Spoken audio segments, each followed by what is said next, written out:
La ciencia política ha sido encontrada.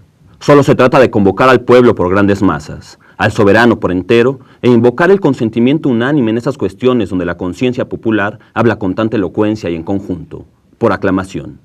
Esto afirmaba un famoso republicano, Ledru-Rollin, luego de que la revolución de 1848 instaurara el sufragio universal masculino. Y es que, para los republicanos del siglo XIX, el sufragio electoral revelaría de forma transparente la voluntad del pueblo, expresando así la máxima aspiración democrática. Más de 150 años después, esa esperanza ha quedado atrás. Basta con mirar los procesos electorales en México para corroborarlo. Las elecciones del 7 de junio tendrán lugar en un escenario de violencia, corrupción e impunidad. En épocas oscuras, Martin Heidegger se preguntaba, ¿y para qué poetas en tiempos de penuria? Hoy, en Jaque al Rey, ¿para qué votar en un país que se derrumba?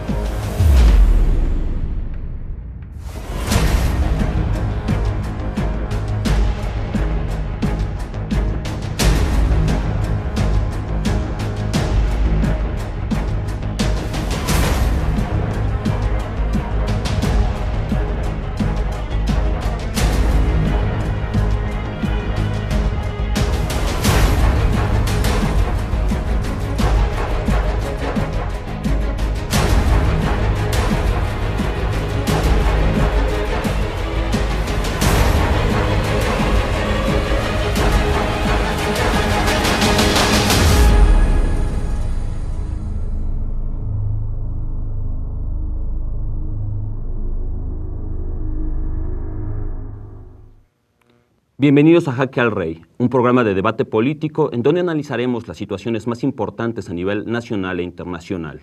Hoy hablamos sobre las elecciones del próximo 7 de junio.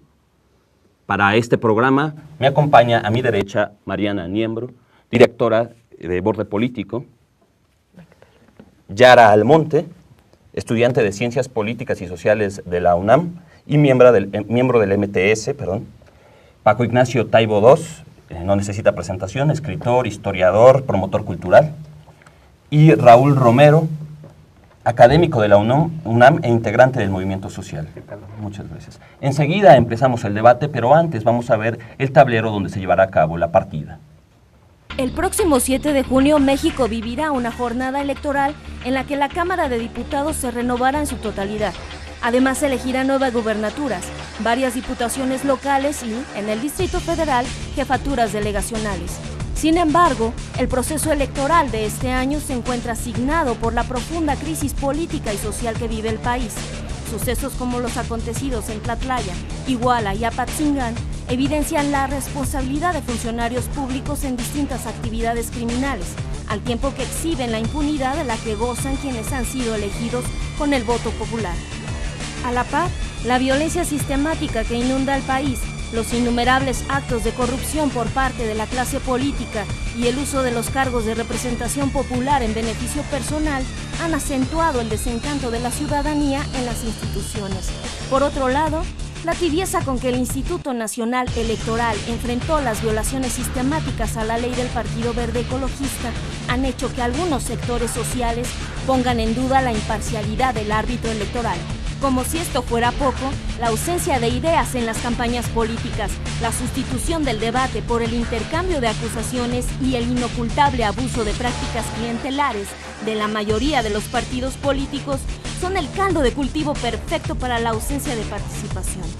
Ante ello, distintos grupos han llamado a boicotear las elecciones a través de la anulación del voto o mediante prácticas más radicales, mientras que otro sector reivindica la necesidad de participar a pesar de las condiciones en las que tendrá lugar esta elección. Hoy en Jaque al Rey hablamos sobre elecciones, participación ciudadana y desencanto político.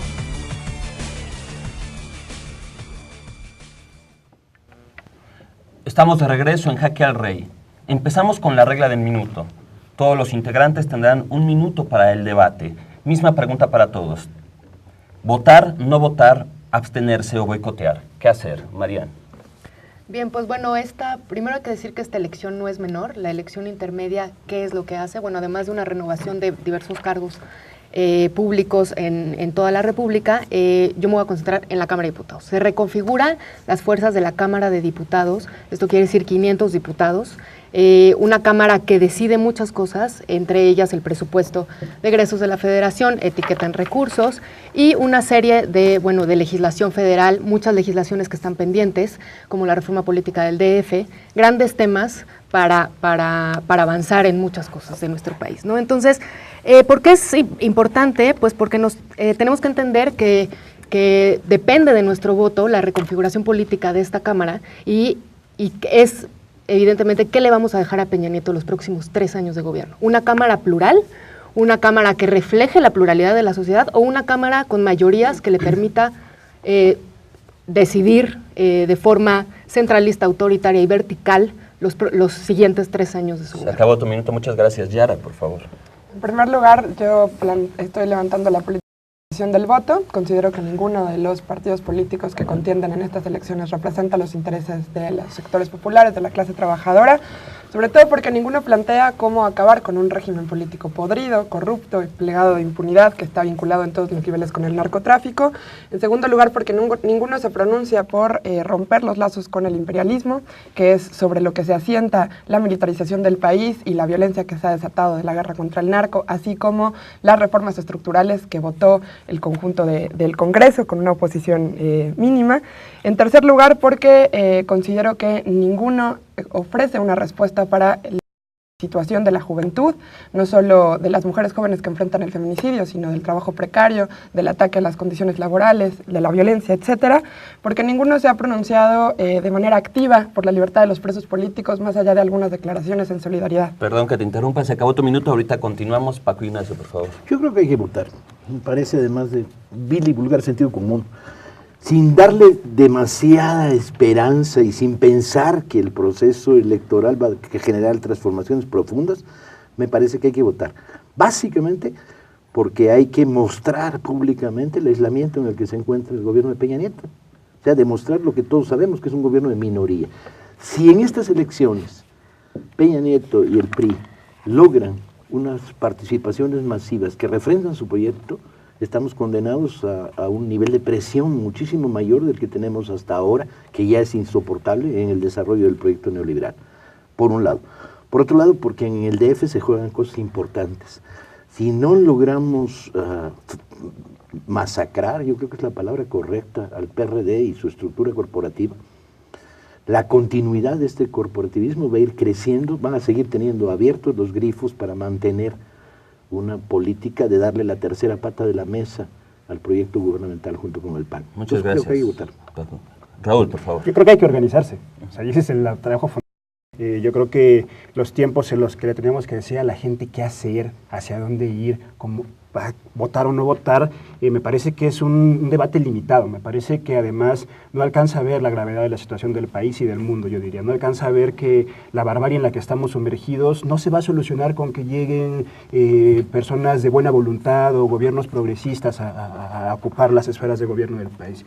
Yo creo que la crisis en la que estamos sumergidos ha tocado todo y cada una de las escalas del Estado mexicano y que eso no se va a transformar por la vía de los partidos, que es fundamentalmente la organización social por donde se tiene que transformar. Yo creo que hay que sacar el debate, no hay que quedarnos en la lógica estatólatra, estatalocentrista, de decir votar o no votar, votar o boicotear, sino hay que organizarnos y lo que sea que decidan las organizaciones, votar, boicotear, lo que sea, siempre y cuando sea fundamentado en la organización y buscando alternativas reales de emancipación. Muchas gracias, Raúl. Se han tocado puntos interesantes. Podríamos hacer un primer planteamiento en el cual tendríamos en el elecciones del 7 de junio una suerte de triángulo isósceles con 3 lados muy alejados uno de otros. Por un lado, quienes dicen que es preciso votar porque nos enfrentamos a un escenario en el cual la voluntad popular requiere instaurar una serie de representantes para hacer valer su voz. Frente a eso, confrontándose a ella, quienes dicen que estas elecciones carecen de cualquier importancia porque se trata únicamente de una simulación, donde una clase política se ha emancipado de los ciudadanos y lo único que hace es utilizar las elecciones para legitimarse ella misma. Y muy lejos de estos dos elementos, hasta arriba de este triángulo, se encuentra la sociedad que muchas veces intuye del sistema político, que probablemente se abstendrá, pero que no está inmersa en este debate. En esta circunstancia, ¿qué hacer? En esta circunstancia, en donde además tenemos un contexto de violencia en México, ¿qué significan las elecciones del 7 de junio? Quien quiera comenzar, debate libre, por favor. ¿Yo puedo? Mariana, por favor. Bueno, yo creo que es completamente válido las posturas de los cuatro. Solo que yo creo que las luchas son la lucha. O sea, yo creo que ninguna inhibe a la otra, ¿no? Yo creo que ahorita, por supuesto que no nos reducimos al voto, ¿no? O sea, nadie está diciendo que el voto resuelva ni que los ciudadanos nos resumimos al voto, sino justamente hay que organizarnos, porque estamos desarticulados los que podríamos ser una verdadera oposición a la imposición de un Congreso con mayorías del partido en el gobierno, ¿no? Entonces, yo creo que las luchas son la lucha. Yo creo que no se excluye una a otra. Ahorita, pues toca ser pragmático, la verdad, y toca tener espacios en la oposición. Nosotros, nuestra experiencia es, si no hay espacios en la oposición en el Congreso, verdaderamente, o sea, se nos cierran las puertas para absolutamente todo. Entonces, entiendo, por supuesto, no defiendo a ningún partido político, creo que todos nos han quedado de ver, pero también necesitamos ser unos ciudadanos activos permanentes y estar exigiéndoles, no solo votando, y obviamente, por ejemplo, yo soy partidaria de votar por candidatos, ¿no? De revisar qué han hecho, cuál es su trayectoria política, qué han hecho en su trabajo legislativo, ¿no? Conocerlos. Evidentemente no va a ser idéntico a lo que yo quiera que sea, no me va a representar en un 100%, pero va a ser lo más cercano a mí, porque el otro es lo más lejano a mí. Entonces necesito en esa esfera y en esa estructura de toma de decisiones, necesito a lo más cercano a mí para poder incidir y para poder llevar todas mis demandas y estar ahí de forma permanente. Yara, por favor. A mí me parece que tengo acuerdo con Raúl en particular en lo que hace a que el problema central de esto es que no hay organizaciones políticas que puedan utilizar el escenario electoral como un espacio de disputa, pero que sirva como una instancia de denuncia para fortalecer otros procesos desde abajo, de forma más democrática y horizontal, y que después se jueguen a que se pueda colar el descontento en el Congreso, en el escenario electoral, en las instituciones, pero cuyo objetivo no sea reformar el sistema político desde adentro, sino más bien utilizar eso como tribuna de denuncia. Me parece que la cuestión es que muchas organizaciones, movimientos políticos, infantilmente se niegan a disputar este terreno.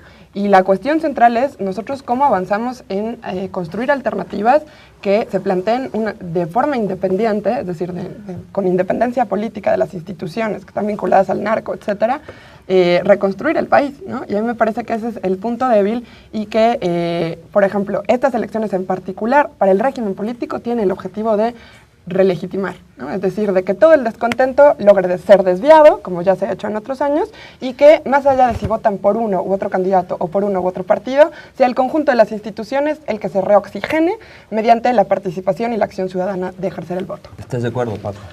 Sí, no, lo que pasa es que hay que salirnos de los debates principistas y entrar en el sentido común. El otro día discutiendo con una señora, yo soy partidario de la anécdota, me decía, ¿cómo devolvemos el espacio informativo de Carmen Aristegui?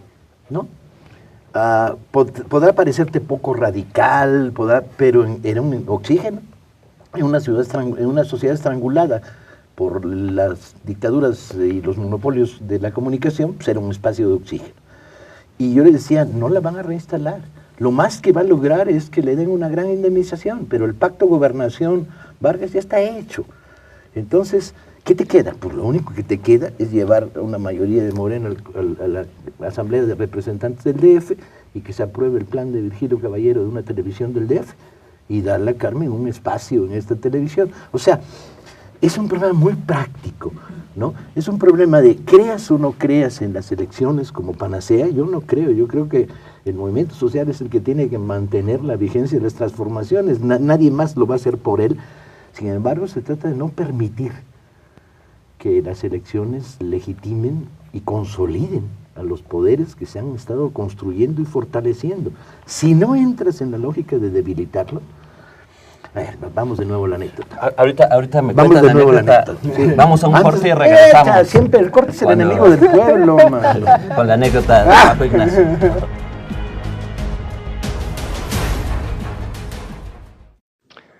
La alternativa al neoliberalismo se llama conciencia. Podeis decir, pero conciencia no es un sistema económico. No, no es un sistema económico.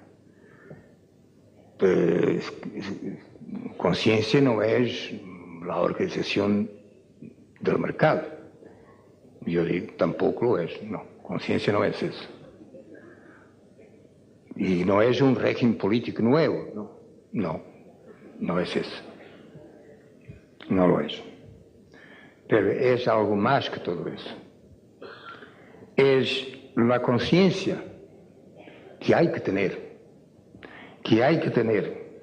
contra todo y contra todos los que precisamente entiendan que lo que no hay que tener es conciencia.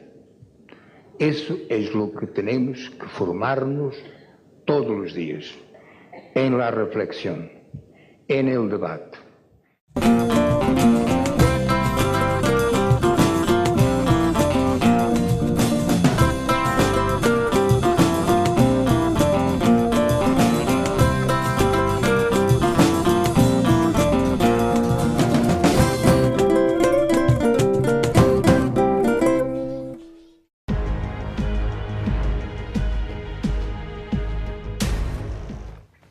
Estamos de regreso en Jaque al Rey. Hablamos hoy sobre las elecciones del próximo 7 de junio.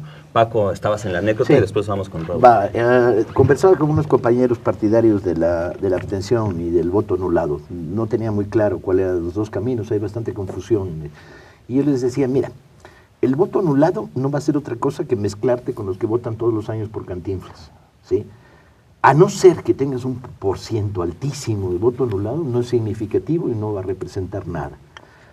En la lógica de la legitimación priista, el voto anulado ni cosquillas les va a hacer. Y si la abstención no levanta arriba del 60 o 70%, pues se van a legitimar con el 40 Chihuahua, ¿sí? Entonces, los valores de hacer campaña anti, pues son bien pobres en términos de efecto político. No estás frente a las elecciones del 58 en Cuba cuando Batista quiere elección, mientras el movimiento armado crece en la sierra, ¿no? Donde decir no era 90% de no. No, estás ante unas elecciones en las cuales tus posibilidades de voto anulado, voto abstencionista, van a ser diluidas en términos informativos y no tienen peso de golpeo a la legitimación. Y ese es el maldito problema. El gobierno está en minoría, hay que mostrarlo. Yo creo que en este intento por no ser principista, a veces se cae en el pragmatismo. Y ese es un tema al que constantemente quienes se van a votar, ¿no? En esa idea de ser prácticos, que llegan a pragmáticos, se saltan todo un debate ético y moral que también es parte de la crisis que se vive, que también es parte de la crisis que se vive en ese país y que los llevó a salirse del PRD. Y que los llevó a salirse del PRD, ¿no? Sí. Porque ahí precisamente se vinculó yo les voy a preguntar, ¿cómo han blindado los partidos, todos los partidos, cómo se han blindado para que no haya solo un miembro, ya no digamos un miembro, que no haya recursos del crimen organizado y sus campañas? ¿Cómo se han blindado para los que están ahora compitiendo no terminen después vinculados con el crimen organizado? Peor aún, ¿cómo van a hacer para que en este llamar a votar por personas, que eso además me parece, una profunda individualización de la política? O sea, nosotros votamos, o a mí al menos me han enseñado a votar por proyectos, a defender proyectos colectivos. Cuando me piden que llame a votar por personas, pues entonces lo mismo puedo votar por un pumbanista, por un priista, por un periodista, por un moneda, y no en proyectos colectivos de proyectos de nación. Entonces, cuando hablamos de votar por personas directamente, no estamos integrando un proyecto de nación que realmente se proponga estos grandes problemas. ¿Cómo vamos a evitar el tema de la corrupción, de la infiltración del crimen organizado, de los recursos? ¿Cómo vamos a garantizar que no se vuelvan nuevas burocracias, mafias políticas, corrientes dentro de las nuevas organizaciones que están creando? Creo que ese es un debate ausente en el pragmatismo, que además también lo lleva a vincularse no solo con el crimen organizado, sino también con los que llaman la mafia del poder, con los dueños del dinero, ¿no? Y que también a veces están completamente vinculados con ellos, ¿no? ¿Cómo se garantiza que ese tema que ha sido crucial, que es el tema de la corrupción, que parece inherente al sistema, que parece motor funcional del Estado, no penetra las organizaciones que hoy están compitiendo? A mí me parece que es un elemento que no se ha puesto en discusión y que no se ha debatido. La ventaja de tener más de 60 años, se conoce a muchos militantes del marxismo-leninismo profundo que trabajan para el Fondo Monetario Internacional. Nadie se salva. ¿Sí? No hay garantías más que... Déjame terminar la frase. No hay garantías más que la organización popular en niveles que es capaz de controlar sus representatividades. ¿Sí?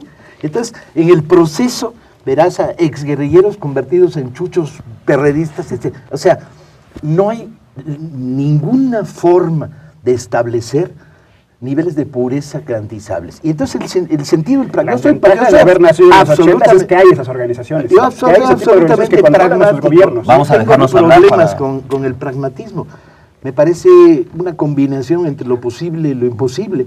Me parece que lo que no puedes hacer es establecer una política de distancia frente al tema de la coyuntura. Así como hace 6 meses, salirte de la lucha a morir por defender a los muchachos de Ayotzinapa era un verdadero acto de inconsecuencia política, debilidad moral. Hoy, dejar pasar las elecciones y decir, no hay garantías, no hay posibilidades, todos son iguales, lo cual no es cierto. Sería más injustísimo decir todos son iguales. Hay centenares de candidatos que tienen historias, trayectorias, propuestas, y conozco a muchísimos de ellos y he vivido con ellos. Entonces, muy injusto esto de repente de despolitizar esa política a cambio de establecer la pureza en la otra, porque no es cierto. En ese sentido soy absolutamente pragmático y no me preocupa el pragmatismo, no me parece un problema de pecado, me parece un problema de ajustar principios con realidad. Y desde luego coincido en que el problema está más allá, el problema está en la organización de un nivel de unidad de todos los que hoy estamos contra el proyecto capaz de frenarlo y detenerlo. Porque el problema es que si no lo frenamos, y en estas elecciones hay un elemento coyuntural para colaborar a frenarlo, ya no digo a derrocarlo, pues va a seguir avanzando con los jinetes del apocalipsis, ¿no? Claro. Yara y Mariana, por favor. Yo creo que Paco tocó un elemento interesante que es qué estrategias podemos nosotros implementar como movimientos sociales para debilitar el político, ¿no? Y creo que también es un elemento ausente dentro del debate porque se cubre nuestra unidad en la coyuntura con nuestras diferencias en la estrategia, es decir, en los distintos mecanismos para poder debilitar el régimen político. Yo quiero dialogar un poco con la lógica del sentido común, con la que no tengo mucho acuerdo porque considero que además de pragmática es inmediatista y no ve los problemas más allá. Pero el tema es, muchas veces se ha llamado al voto informado, como en el 132, o al voto útil, como en las elecciones del 2006, buscando que el descontento no se disipe en distintos candidatos alternativos o en estas alternativas tipo boicot, anulación, abstencionismo, sino que se concentre en un candidato que supuestamente, o en un partido, en un proyecto que supuestamente encarna los intereses de las grandes mayorías. Pero ese sentido común nos ha servido en experiencias anteriores, porque yo considero que no. El problema es, en el 2006 hubo fraude. No es que la responsabilidad de, por ejemplo, organizaciones que llamamos a no votar o abstenerse de las elecciones tuvieran el peso y la responsabilidad de que López Obrador no llegara a la presidencia. En realidad, se operó dentro de las instituciones una maniobra para que la voluntad del pueblo no se expresara y no llevara hasta sus consecuencias lo que se expresó en las casillas. El problema es nosotros como desde abajo presionemos esas instituciones y esas estructuras, no solo partidarias, sino gubernamentales y estatales, para que podamos imponer nuestras agendas. Y entonces la discusión es por qué en particular las organizaciones o los grupos sociales, las iniciativas que llaman al voto útil, al voto informado o no al voto nulo, hoy por hoy, por ejemplo, con la coyuntura de Ayotzinapa, no pusieron todas sus fuerzas en debilitar ese régimen político y en cuestionar a las instituciones, sino que priorizaron su agenda electoral. Y a mí no me queda claro entonces cuál es el objetivo. El objetivo es que ese descontento social, las elecciones como tribuna de denuncia, lo utilice como un espacio para fortalecer procesos autonómicos independientes por abajo, o simplemente en realidad utiliza este descontento para, digamos, canalizarlo en clave electoral y evitar que se cuestione a más profundidad no solo el régimen político, sino el contenido social del Estado. Mariana. Sí, bueno, un poco retomando lo que Yaira dice, que me parece válido, en verdad, o sea, yo creo que hay que dejar claro que creo que en esta mesa estamos discutiendo los que queremos cambios, ¿no? Entonces eso fortalece a los de allá, que los de allá se ríen de nosotros porque no vamos a votar o estamos discutiendo si anulamos o nos abstenemos, cuando ellos van a tener mayoría en la Cámara. En fin, un poco regresando es, pues, ¿de qué también sirvió el movimiento anulista y abstencionista de 2009? ¿De qué sirvió? O sea, y fue fue muy importante, tuvo un porcentaje mayor al que necesitan los partidos políticos para vivir, 5.4, algo cercano, ¿no? O sea, el voto nulo no tiene una repercusión política, y eso, por ejemplo, es una regla antidemocrática, porque sería completamente válido decir, ir a la urna y decir, yo voto nulo porque no me, o sea, su argumento, o sea, todos son iguales, no han resuelto, no han resuelto o no incluyen ciertas demandas que son completamente válidas y que vienen del hartazgo social, de la violencia, etcétera, ¿no? Pero tú en el voto nulo en realidad estás diciendo todos son iguales, o no quiero legitimar el sistema, pero todos son iguales. O no hay proyectos. O sí, está bien, pero todos son iguales, estás diciendo todos son iguales. Con un voto nulo estás diciendo todos son iguales. El punto es que no tiene una repercusión jurídica. Y eso en una democracia está muy mal. O sea, es una posición completamente válida en democracia, pero ¿qué creen? Que nuestra democracia y nuestras reglas del juego no la contiene. Entonces, lo que yo le decía a muchos artistas que quieren anular era, y que hablaban como de lo simbólico y que el voto nulo tiene un valor simbólico, le decía, pero ¿por qué no estamos peleados? ¿Por qué tú no? ¿Por qué haces algo simbólico y a la vez eres pragmático y votas? ¿Y qué? Pues tú aseguras cierta oposición en la que tengas cosas afín versus los que verdaderamente no tienes nada afín, para establecer una agenda de, ¿saben qué? Vamos a legislar, vamos a reformar, y el voto nulo tiene que ser una figura jurídica posible en nuestra democracia. Raúl, por favor. Que para empezar me parece bastante saludable que en esta mesa no se diga que quienes llamamos a no votar o que quienes construimos alternativas del Estado por a la derecha o al PRI, ¿no? Porque se repite constantemente y eso me parece una de las prácticas más estalinistas que es profundidad. Es un argumento ¿no? Es un argumento reaccionario por completo. Si tú no estás conmigo, ya no solo no eres mi enemigo, sino además eres de lo peor, ¿no? Y eso se ha repetido constantemente. Y se ha repetido constantemente. Y el inverso, este debate está envenenado. Se ha repetido constantemente.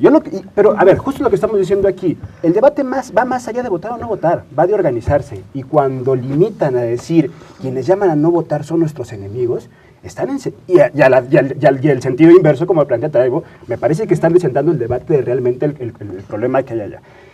Yo creo que efectivamente quienes llaman a no votar, a anular, yo creo, afortunadamente, bueno, más bien creo que hay que construir organización más allá de lo que se vote. Yo particularmente no voy a votar porque no hay ningún proyecto de nación en el que me sienta representado. No hay ningún proyecto de nación dentro de los partidos, ni siquiera pues, ¿no? Que tenga los elementos claros, o sea, que tenga los puntos claros en las grandes problemáticas nacionales. ¿Cómo van a enfrentar el problema de la inseguridad y el crimen organizado? El proyecto más progresista, en el gobierno del Distrito Federal, trajo a Giuliani. O sea, la política de tolerancia cero, así se va, o sea, si el gobierno, o sea, el Partido Democrático, la Regeneración Nacional, ¿va a impulsar ese tipo de medidas? A mí me parece que eso no es un proyecto en el que me siento identificado, ¿no? Pero eso no es le un proyecto acabas en de el que me siento atribuir identificado. a Morena el que va a su o presidente. sea, ya estás, presidente. ya estás haciendo especulación futurista. Yo lo que estoy haciendo es experiencia del pasado. Su partido y su presidente, que es su referente moral, que además es su figura de esperanza, en esta ciudad trajo a Giuliani. Regresamos con este punto, vamos a ir a un corte y regresamos con esta discusión, sobre todo ¿hay alternativas o no dentro del espectro político en el que nos encontramos? Vamos a fumar. Regresamos a Jaque al Rey.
Regresamos a Jaque al Rey. Estábamos justamente sobre este punto, Paco. ¿Hay alternativas o no hay alternativas dentro del espectro político actual? Sí, yo creo que es transparente, pues, ¿no?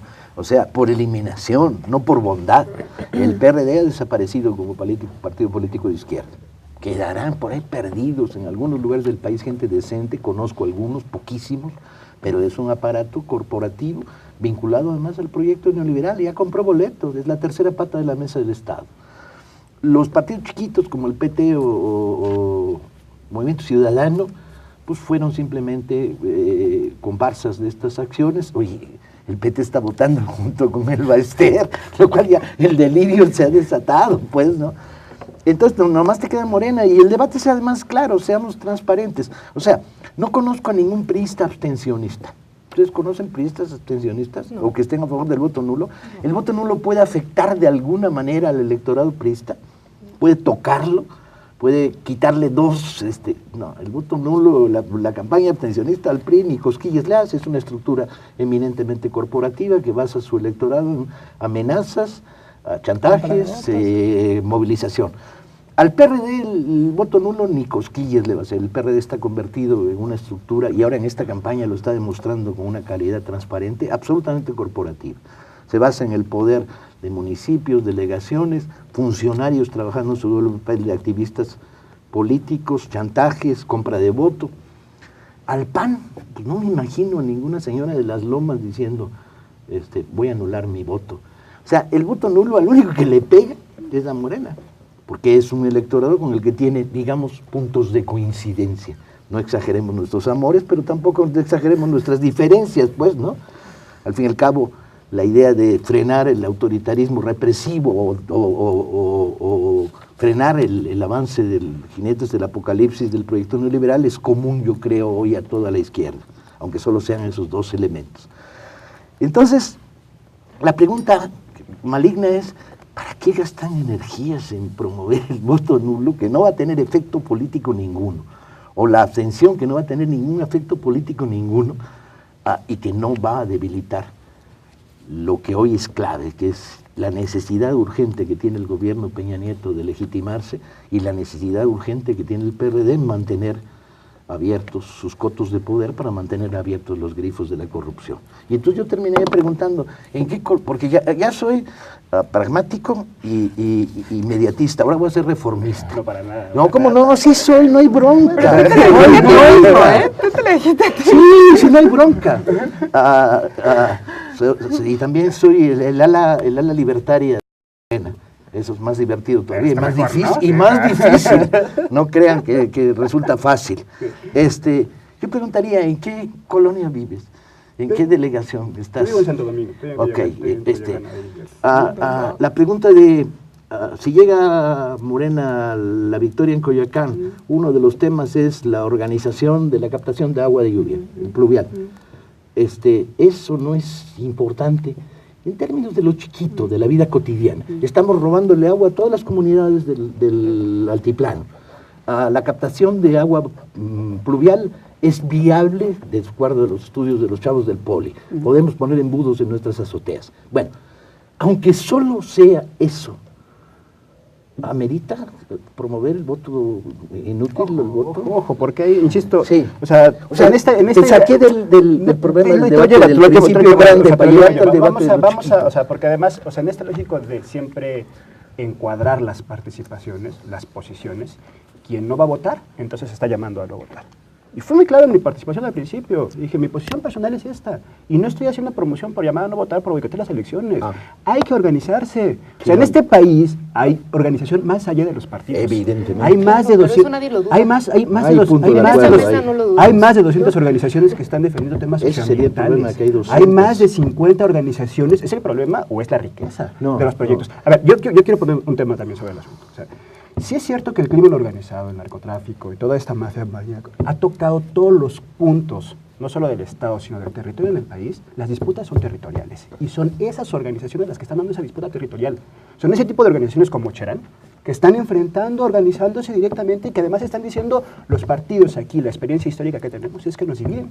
Y que los partidos, a mí no me gusta esta idea de el poder corrompe, para nada la comparto, Pero también hay una experiencia histórica de que quienes llegan al poder vía partido, vía gobiernos, han terminado, en un gran porcentaje, han terminado vinculándose y convirtiéndose en una clase burocrática, en una clase gobernante, que prácticamente el objetivo es seguir al siguiente puesto, ¿no? Y brincar al siguiente puesto y convertirse en esa clase gobernante, en esa élite política que deja de estar vinculada completamente con los movimientos sociales. Lo decía bien Paco hace rato, el gran fracaso del PRD precisamente fue ese divorcio con la sociedad, fue desvincularse con el movimiento social, fue pelearse, traicionar al movimiento social. ¿Qué garantiza que los que hoy se proponen como alternativa, cómo lo están haciendo? O sea, insisto, lo que yo pregunto más allá, mi posición es, ¿cuál es el proyecto de nación? ¿Cómo van a garantizar estas cosas, estas experiencias? ¿Cómo hacen un balance crítico del pasado que los lleve a proponer algo diferente? No solo que no se repita, sino que enfrente la barbarie que estamos viviendo actualmente. Mariana. Yo creo que lo que tú dices es fundamental, o sea, y lo repito, no nos reducimos a un ciudadano elector, ¿no? Lo que necesitamos, y sabemos que el cambio viene de los movimientos sociales, hay que articular, pero para eso es realidad que necesitamos espacios de oxigenación en el Congreso, ¿no? Y en toda la esfera de toma de decisiones. ¿Qué pasa? Y yo completamente, o sea, si fuera el voto nulo una opción jurídica viable, que yo sé que si llegamos a tal porcentaje, ¿tiene alguna anula elecciones? Anula elecciones, anula sí, elecciones. neta, anula elecciones. Yo estoy con ustedes, o sea, no hay forma en este hartazgo social, en esta violencia, en esta descomposición, de verdad, de votar por alguien, o sea, pero en este sentido creo que si no votamos, si anulamos, lo que yo he visto por nuestra experiencia en el Congreso, ¿no?, es que se cierran puertas y lo preocupante es que se están configurando pues, las piezas del autoritarismo, ¿no? Ya regresamos a esta cultura priista de que el presidente decide todo. Es impresionante. Hay ahorita una minuta de un tema muy específico de obras públicas en el Senado y la industria dice, es que esto ya lo vimos con el presidente. Carajo, no entendemos que es otra soberanía. Creo que se están reconfigurando las piezas y luego luchar contra eso creo que nos va a costar más años, más violencia, ¿saben? Más desgaste. Yo la verdad, o sea, no quiero dejarle este país a mis hijos, ¿saben? Y tengo un chavito de 3 años y no voy a permitir perder esos espacios que le ha costado. ¿A ti cuánto te costó, Paco? 60 años. Bien. Porque yo empecé a militar a los 7. Yo tengo acuerdo con que no hay tradición de voto nulo y que tiene jurídicamente sus límites.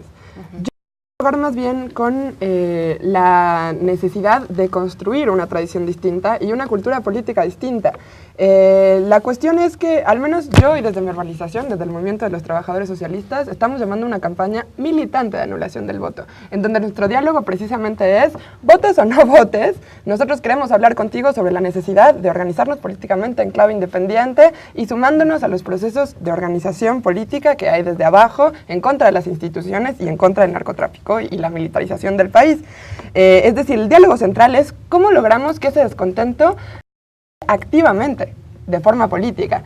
Si para la gente que opina que el ejercicio de su ciudadanía, ¿no?, y que uno de los derechos que desde la Revolución Francesa ha costado sangre y luchas conquistar es el ejercicio del voto, bueno, dialoguemos con ellos y digámosles, puedes ir a anular el voto o puedes ir a expresar tu descontento pintando consignas diciendo faltan los 43, desmilitarización del país, legalización de las drogas, yo qué sé. Después, con un sector ya activamente en clave política, nuestra discusión es, bueno, discutamos estrategias para construir esas herramientas políticas. Yo tengo acuerdo en que además, en particular ahora, y sostengo esto, no hay alternativas políticas contendiendo en las elecciones, ¿no?, del 7 de junio. No hay proyectos y no hay programas con los que yo tengo acuerdo. Sin embargo, mi discusión no es, bueno, dejemos de disputar el escenario electoral. Todo lo contrario, construyamos estas alternativas. Denunciamos que en México la antidemocracia es tanta que las organizaciones sociales, civiles, no pueden tener registro político. Yo pertenezco a una agrupación política nacional y sé que es increíblemente oneroso poder tener representación política para contender con los partidos. ¿Por qué entonces no cambiamos el diálogo y decimos que todos los movimientos sociales tengan la oportunidad de participar en las elecciones con su programa y con sus proyectos? Que se blinde políticamente con representación legal y jurídica a todos los procesos que desde abajo están luchando por expresar una voz distinta a los partidos que siempre han ocupado y cooptado esos espacios de toma de decisiones. Después, por ejemplo, la OPT. ¿Por qué la OPT no alcanzó el registro político? ¿Por qué no tenga también. ¿Por qué no luchamos? Porque los trabajadores se pueden organizar políticamente de forma legal y porque los ataques a los sindicatos se frenen. Después podemos recuperarlos y hacerlos democráticos y combativos. Pero ante todo hay que defender, digamos, el derecho a organizarnos políticamente, que eso es algo que no se menciona y que a raíz de esa conclusión parece que entonces lo único que nos queda es subordinarnos a las alternativas que ya existen. ¿Por qué, por ejemplo, cuando el Morena le plantea a los padres de Ayotzinapa que puedan ocupar cargos, ¿no?, en Guerrero, no plantea lo contrario, que se subordine al proceso independiente y, digamos, de construcción que lleva Ayotzinapa? ¿Por qué tenemos entonces todos los movimientos y los procesos de organización que subordinarlos a las alternativas que hoy ya existen y renunciar a construir otra, con un programa distinto, etcétera? Después yo creo que hay que ir más allá, no basta con ser antineoliberales. Hasta el Seminario del Pensamiento Crítico del EZ lo planteó, no podemos humanizar el capitalismo. Yo no quiero construir paliativos que nos permitan que el agua, aunque digamos, legalmente a mí me permite captar agua de lluvia. Quiero acabar con las concesiones, con los procesos de despojo, con la entrega de los recursos a las grandes transnacionales. La cuestión es cómo. Y después tenemos un montón de ejemplos a nivel internacional. Yo creo que ahora está muy sonado Syriza, en donde parece que llegar electoralmente al poder cambia las cosas, cuando en realidad solo implica que chocas con las grandes estructuras internacionales, monetarias, bancarias, fiscales, políticas incluso, que frenan estos procesos desde abajo. Perdón que te interrumpa, Paco, para poder darle voz a todos antes de que nos vayamos a corte. Sí, yo quiero irme a corte para irme a fumar, porque... Me prometieron un corte largo. Me prometieron un corte largo. Vuelve a volverse este debate como marciano. O sea, en nombre de las grandes propuestas renunciamos a las pequeñas propuestas, en nombre de una... Pues parece de repente, porque decir cosas como las que acabas de enunciar en línea, no me basta con el... Pues no me basta. Momento, déjame decir de qué no te basta, con el conjunto de confluencias antineoliberales. Me parece válido que a ti no te baste, que quieras más. A mí me parece válido, porque también lo pienso, no me limito. Ahora, ¿dónde y hasta dónde podemos lograr consenso nacional mayoritario para frenar el avance del capitalismo salvaje que tenemos enfrente? No lo vamos a lograr en términos de proponer una revolución socialista que hoy ni siquiera sabemos lo que es, ¿sí? Porque entre tanta producción ideológica que la izquierda generó en los últimos años, ha sido incapaz de redefinir claramente estos temas generales. Entonces, ¿dónde sí estamos de acuerdo? Ahorita nos dices dónde sí estamos después de acuerdo. Del corte.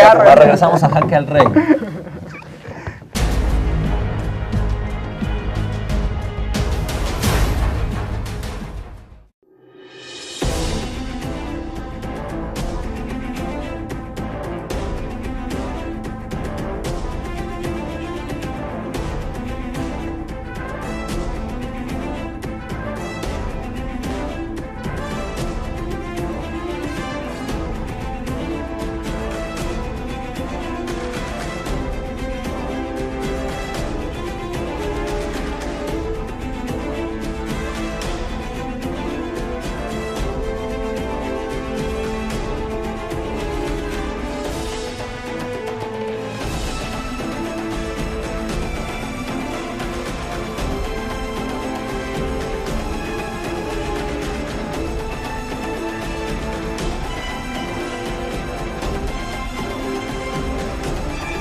Quiero decir, para terminar, que toda mi vida, toda mi lucha ha sido para poner un granito de arena en la emancipación de los hombres, en este lugar, en nuestro querido México, tan devastado y tan lleno de traidores a la patria como los que existen en este momento.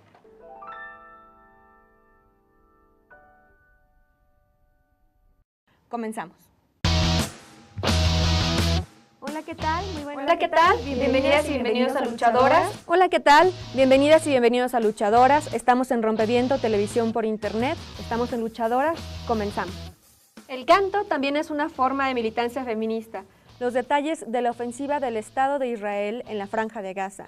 En Nigeria, el grupo Boko Haram secuestró a más de 200 jóvenes. En Luchadoras consideramos que el ejercicio y la práctica feministas son un cuestionar constante. Estamos en Rompeviento, televisión por internet. Aquí en Luchadoras. Comenzamos.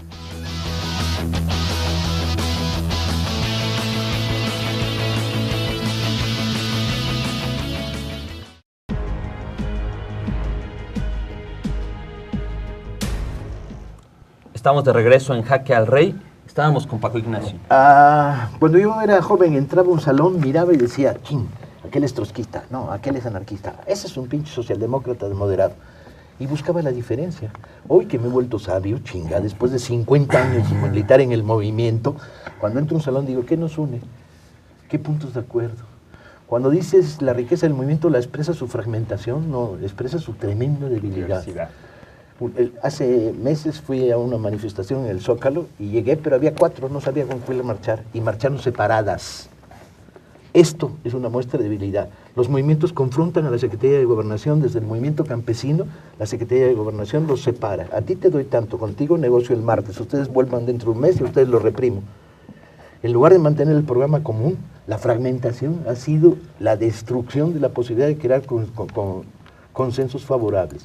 Tirar a estos cuates implica fundamentalmente crear un acuerdo de supermayoría nacional que trascienda lo electoral y que trascienda las diferencias políticas. Si no lo logramos, no los paramos.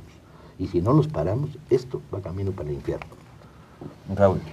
Que yo planteo diversidad, que no es lo mismo que fragmentación, y que me parece que la riqueza precisamente de los movimientos sociales hoy en el mundo, esa característica de lo diferente, o sea, esa característica de ser diferente y respetarse en la unidad, porque además también los tiempos en los que la unidad significaba sigue al líder, vayan atrás de mí, voten por mí en esta ocasión y después vemos cómo nos organizamos para enfrentar a la clase que está en el poder, me parece que ha llegado también a un punto en el que, precisamente por esa crisis de legitimidad, por esa falta de confianza, no solo en los candidatos, porque también se lo han ganado, no hay esa posibilidad de construir hoy un movimiento unitario que encabece un grupo y que todos lo sigan, ¿no? Yo creo que no significa renunciar a lo pequeño, todo lo contrario. Hay que ir a ver cómo se están haciendo los ejercicios pequeños, cómo se están construyendo autonomía en Cherán, en Oaxaca, los pueblos yaquis, cómo están luchando los pueblos huirráricas en Chiapas, ¿no? Hay movimientos que están ahí construyendo que no se limitan a las organizaciones indígenas, que están intentando construir formas distintas de poder, que están intentando construir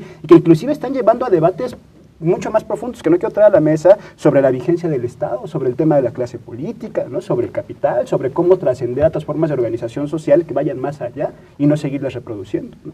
Yo creo que falta hoy un proyecto de nación, una organización política que tenga un proyecto de nación que toque los temas fundamentales claves de este país. Me parece que no hay un tema, que no hay una posición clara respecto a la guerra. ¿Cómo se va a parar esta guerra? ¿Cómo se va a marcar la soberanía respecto a Estados Unidos? No solo en el tema de la guerra, sino también cuanto al tema de recursos naturales. Son una posición clara, antiimperialista, que reivindique la soberanía nacional. ¿Cómo se va a atender a las víctimas que se están generando en este momento de la guerra? No solo a las que ya hay, sino a todas las que vienen, todos esos niños de 3, 4 años que están creciendo en Michoacán, en Guerrero, en medio de toda esa violencia. ¿Cómo se va a garantizar verdad, justicia? ¿Cómo se va, en fin, a reconstruir la nación? Nos lo dicen constantemente, pero ¿cómo se va a hacer eso?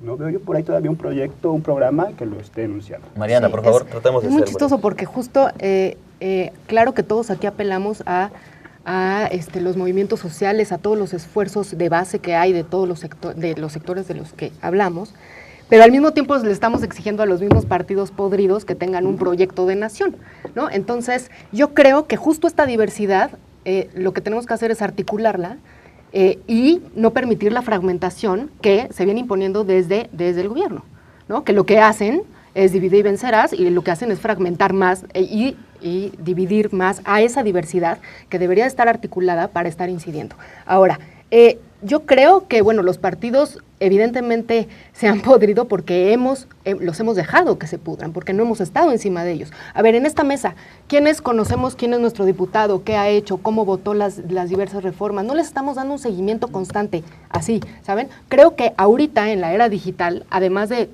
lo offline, no se pelea con lo online, yo creo, y creo que hay mucha resistencia online que sabe articular, ¿no? Entonces, hay muchos proyectos que lo que hacen es darle un seguimiento constante a los legisladores, en nuestro caso, por ejemplo. Y entonces, la verdad es que nosotros, estando en el Congreso, nos hemos dado cuenta que sí hay puertas abiertas, hasta del PAN, ¿eh? O sea, yo no soy de derecha y he reconocido que hay legisladores abiertos al debate, abiertos a discutir cosas y temas que el gobierno no quiere. Entonces, yo por eso soy una convencida de que si no, en efecto, ningún partido me convence, pero voy a votar por esas personas porque van a ser mis interlocutores para llevar toda la articulación social que hay a ellos, ¿sabes? Y hacer esa presión y ese seguimiento constante y de estarles diciendo, ¿saben qué? Están votando así y están votando.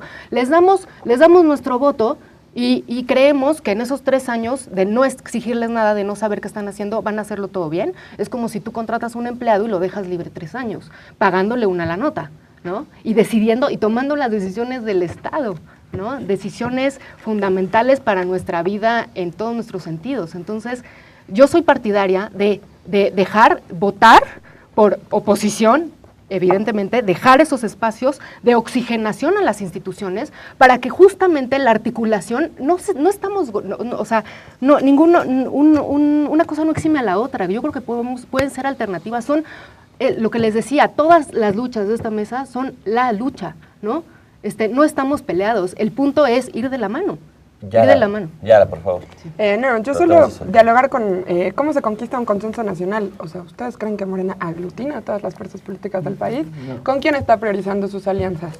¿Está priorizando sus alianzas con Ayotzinapa? ¿Está priorizando sus alianzas con la CETEG?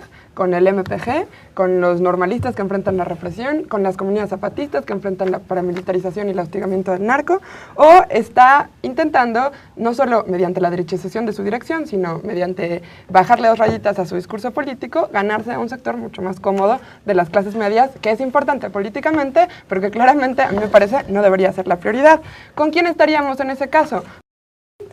Con los grandes sindicatos que atacan, que permiten que se ataquen los contratos colectivos de trabajo, o con los trabajadores, por ejemplo, de la Caja de Ahorros de Telefonistas, que luchan no solo contra un burócrata sindical que se dice de izquierda como Hernández Juárez, sino también con uno de los principales magnates del mundo, que es Slim. ¿Cómo nos solidarizamos activamente con esos procesos y los fortalecemos? Yo solo acabaría con eso para que pasemos al minuto.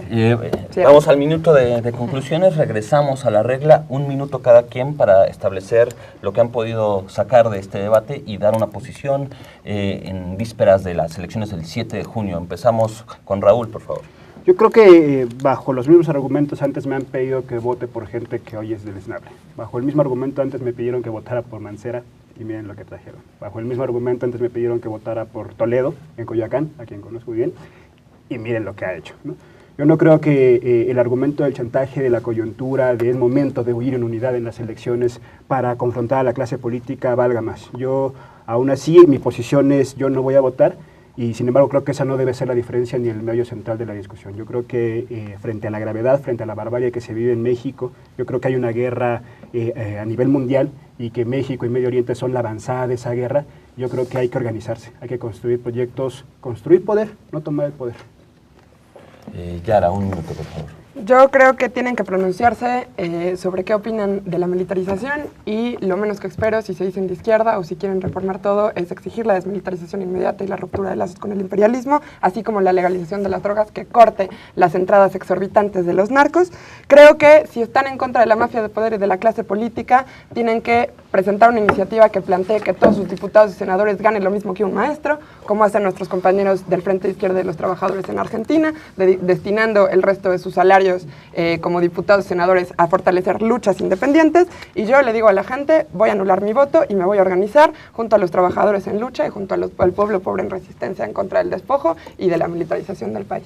Mariana. Bien, bueno, yo creo que estas elecciones son fundamentales, se reconfiguran los poderes, vamos a definir qué Cámara de Diputados le vamos a dejar a Peña Nieto durante los próximos 3 años. Yo prefiero darle un Congreso plural, como plural es nuestra sociedad, y dejar espacios de oxigenación para que podamos, la articulación de movimientos sociales, etcétera, poder tener incidencia.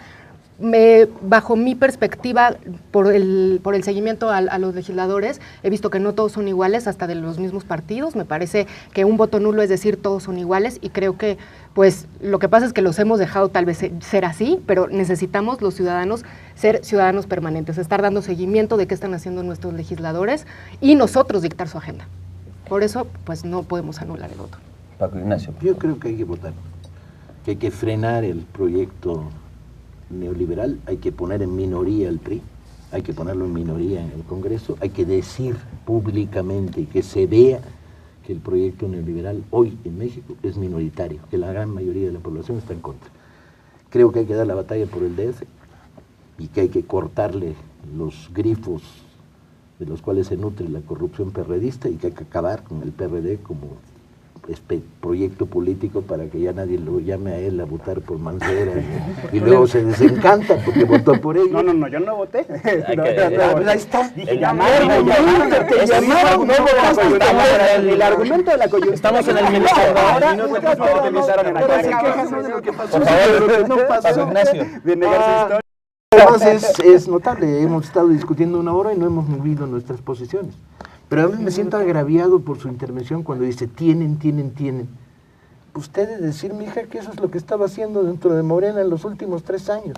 Yo fui el que introdujo la iniciativa, que los comités por eso, pero de repente te avientan el tienen. Ustedes tienen. Ni Morena es López Obrador, que es la forma fácil de juzgarlo, ¿no? Me queda claro. Yo fui el que voté en Morena que no cobraran salario el Comité Ejecutivo Nacional ni los comités municipales, y no lo cobra. Voté por el 75% de reducción en los gastos de los diputados. O sea, y donde tuve que estar estuve. Llevo 3 años vinculado a las luchas de los movimientos sindicales, de los movimientos campesinos, o sea, y de Ayotzinapa desde 2 horas después del acontecimiento. Morena es muchas cosas. De veras que hay una visión muy pobre. Yo conozco el partido por dentro porque me he pateado este país. Hay 750,000 afiliados reales, ¿sí?, con un nivel de participación multiple. Pero esto es otro debate que se abre para que empecemos a juzgarnos en términos de realidad, ¿no? Porque en cuanto estableces el principismo, te amarras en una pinche esquina y entonces dices, ustedes, ellos, entonces, y no funciona. Creo que hay que votar. Muchas gracias, Paco. Esto ha sido Jaque al Rey, un programa político como difícilmente encontrarán en otro lugar. Hemos visto distintas posiciones y me parece que hemos entrado en un debate de verdad. Muchas gracias a Yara, a Raúl, gracias a Paco Ignacio, a Mariana por acompañarnos. Les solicitamos, les pedimos que visiten la página de internet de nuestra revista, revistahashtag.net, y nuestras redes sociales, @rhashtag, y en Facebook es #revista. Muchas gracias por acompañarnos. Nos vemos dentro de 15 días en Jaque al Rey. Muchas gracias.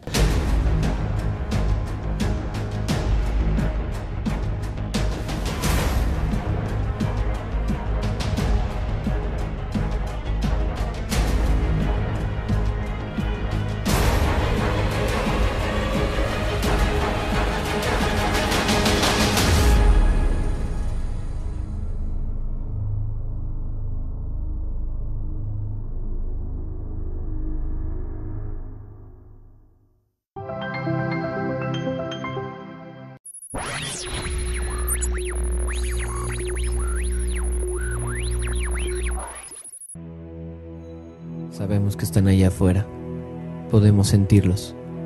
Sabemos que allá arriba tienen miedo a que la gente se informe, temen al cambio. No conocemos el futuro, no hemos venido a decirles cómo acabará esto. Hemos venido a decirles cómo va a comenzar. Cuando termine esta señal, podremos ver lo que allá arriba han callado. Les mostraremos un medio sin nexos con los poderes fácticos. Un medio de comunicación crítico e independiente. ¿A dónde vamos? Es una elección que podemos construir juntos.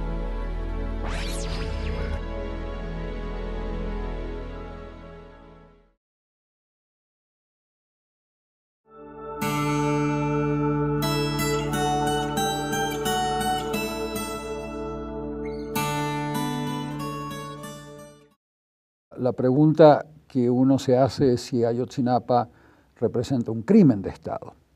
Y claro que lo es, en la medida que tú tienes autoridades políticas y policiales a través de una cadena de mando, de la misma manera que se determinaban las cadenas de mando en los juicios de Nuremberg contra el régimen nazi. Tú tienes una cadena de mando a nivel municipal que da una orden a sus policías y a grupos paramilitares para que secuestren y asesinen a grupos sociales que han venido desafiando desde hace años a los gobiernos mafiosos que imperan en este país.